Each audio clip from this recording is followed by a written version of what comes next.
দুর্গাপুরের মানুষকে আশ্বস্ত করতে চাই 2017 সালে আপনারা দুর্গাপুর কর্পোরেশনের ভোটে কেউ ভোট দিতে পারেননি। ভারতীয় জনতা পার্টির শাসনকালে কোনো নির্বাচনে কোনো ভোটার ভোটাধিকার থেকে বঞ্চিত হবেন না।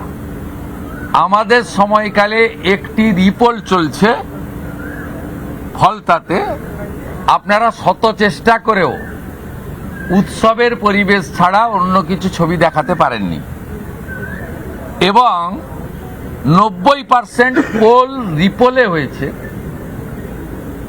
বিশেষ করে 10 বছর বঞ্চিত থাকা ভোটাররা উৎসবের মতো ভোট দিয়েছেন। গ্রামবাসীরা সবাই মিলিত হয়ে খাবারের ব্যবস্থা করে ভোট দিচ্ছেন। আমি টিভিতে ইউটিউবে যা দেখছি তাতে ভারতীয় জনতা পার্টির শাসনকালে প্রথম একটি নির্বাচন গণতন্ত্রের মহোৎসবের মতো কিভাবে উৎসবের আকার নিতে পারে, ফলটা দেখলেই সারাটা দিন কেমন যাবে ভোরবেলায় বোঝা যায়। তাই দুর্গাপুরের মানুষ আশ্বস্ত থাকতে পারেন, বাঁকুড়া থেকে বীরভূম থেকে গুন্ডা এনে 2017 সালে আপনাদের ভোট দিতে দেননি।